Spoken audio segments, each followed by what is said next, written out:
Bonjour, bonsoir Bagné, c'est Altiste Brook, on se retrouve pour un tout nouvel épisode des lectures d'Altiste, le podcast où on parle tout simplement de mes lectures, que ce soit du manga, de la BD, des comics, mais principalement du manga parce que ça reste ma principale lecture. Alors aujourd'hui, de quelle lecture allons-nous parler ?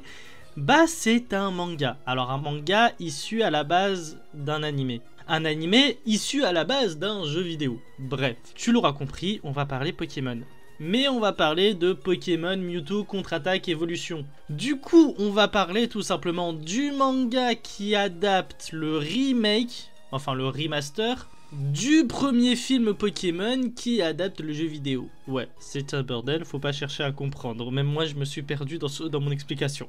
Alors, pour faire simple, du coup, de quoi ça parle ? On va faire le point vite fait, mais en gros, des chercheurs découvrent et utilisent un fossile du Pokémon fabuleux Mew, donnant le jour à une créature contraire aux lois de la nature, Mewtwo, un Pokémon légendaire créé pour devenir un instrument de destruction. Lorsque Mewtwo prend conscience de sa sinistre origine, il développe une haine à l'encontre de ces créatures humaines et cherche vengeance. Sacha, Pikachu et leurs amis sont pris dans cette tourmente. Maintenant qu'on a fait le point sur le synopsis, de toute façon si vous avez vu le premier film Pokémon, c'est globalement la même chose, puisque ça reste l'adaptation en manga du remake, donc globalement il n'y a pas de changement sur l'histoire principale.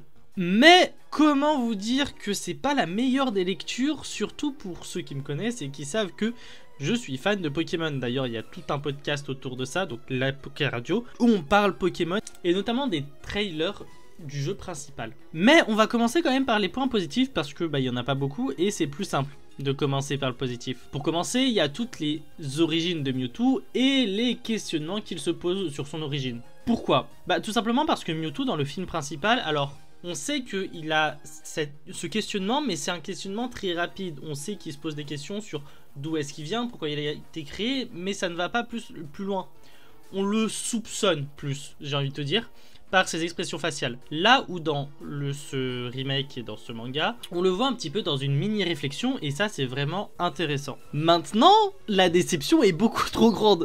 Vraiment, genre là, on va énoncer les points négatifs parce qu'il y aura que ça. Je crois que déjà la première erreur, c'est d'avoir voulu condenser tout ça en un seul et unique tome. Alors pourquoi ? Parce que ça se lit beaucoup trop lent. Pas parce qu'on prend du plaisir, pas parce qu'on kiffe, mais surtout parce que y a beaucoup trop d'événements qui ont été skip. Ou en tout cas on enchaîne les événements beaucoup trop rapidement. Que ce soit des scènes importantes ou non. Prenons l'une des scènes les plus emblématiques. Alors c'est pas du spoil parce que le film est sorti il y a plus de 20 ans, voire 25 ans déjà. Il est de 99.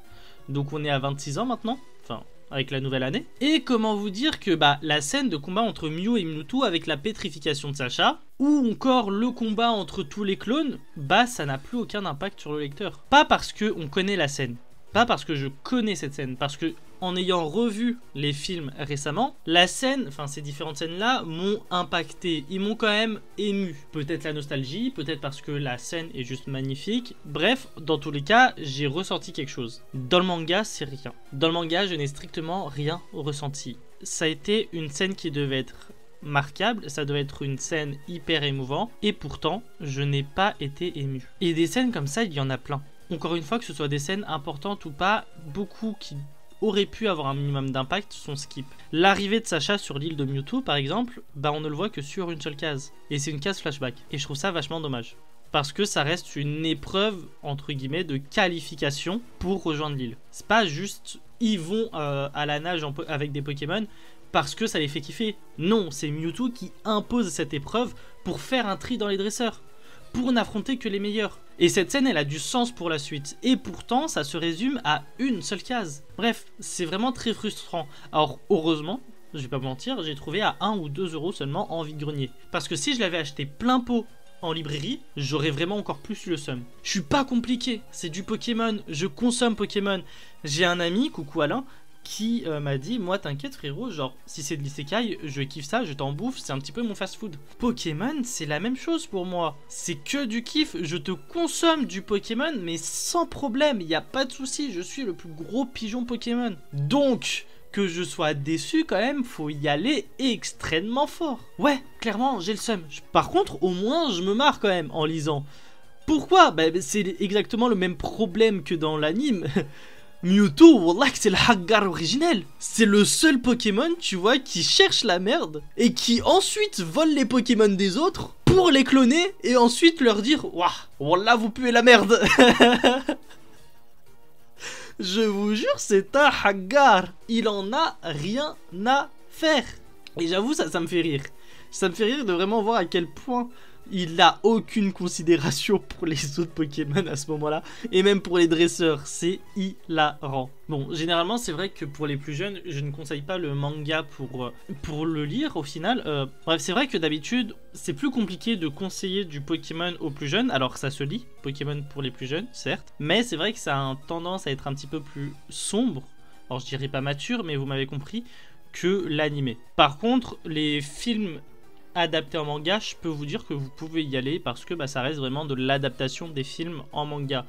Donc accessible vraiment aux plus jeunes. Mais du coup, quoi lire quand vous avez lu du Pokémon? Lire toutes les autres séries Pokémon. Une fois que vous avez lu cette adaptation de film, il y a quand même la grande aventure de Pokémon qui est juste une masterclass, qui est juste géniale, qui se lit, bien sûr. Donc allez-y, sans problème. Et pour moi, c'est peut-être le prime de Pokémon en termes de manga. Sinon, si on veut sortir un petit peu du monde Pokémon, qu'est-ce qu'il peut y avoir? Il y a tout ce qui est Yokai Watch, qui est adapté en manga. Il y a tout ce qui est Zelda, qui est adapté en manga. Donc là, on reste vraiment sur de l'adaptation de jeux vidéo en manga. Il y a également Inazuma Eleven, qui est adapté en manga. Donc sur ce genre de truc, allez-y, il n'y a pas de souci. Je suis en train de réfléchir à un manga ou une petite histoire avec de la capture de créatures ou du moins de l'aventure. Qui pourrait être sympa en manga, mais là en vrai je trouve pas d'idée comme ça. Enfin, si vous avez une petite idée d'un manga d'aventure avec un bestiaire assez intéressant, n'hésitez pas à me le dire dans les commentaires parce que là comme ça j'en ai pas qui me viennent en tête. C'est vrai que généralement c'est plus du jeu vidéo adapté en manga ou qui a eu une période anime, etc. Je suis en train de réfléchir mais je trouve pas. Ouais, je trouve pas. Donc voilà, n'hésitez pas à me le dire dans les commentaires. Un manga avec de l'aventure et un bestiaire assez original, assez sympa à lire. Parce que moi j'en ai pas du tout la moindre idée. Bref, en tout cas, bien sûr, n'hésitez pas à regarder dans la bio parce qu'il y a un accès à tous mes autres podcasts. N'hésitez pas également à taper Altistobrook sur Spotify parce que il y a également l'intégralité de mes podcasts. N'hésite pas à proposer un manga peut-être court ou pas, hein, ça dépend. Si j'ai la foi, je peux peut-être commencer à l'acheter et vous en parler ici. Pareil pour tout ce qui est webtoon, comics, romans, etc. Je ferai un tri et on verra ce qu'on peut en faire. Bref, en tout cas, nous on se retrouve dès la semaine prochaine ou en tout cas très bientôt parce qu'il y a les périodes de fête pour un nouvel épisode des lectures d'Altis. Bref, prenez soin de vous. À plus les brokistes.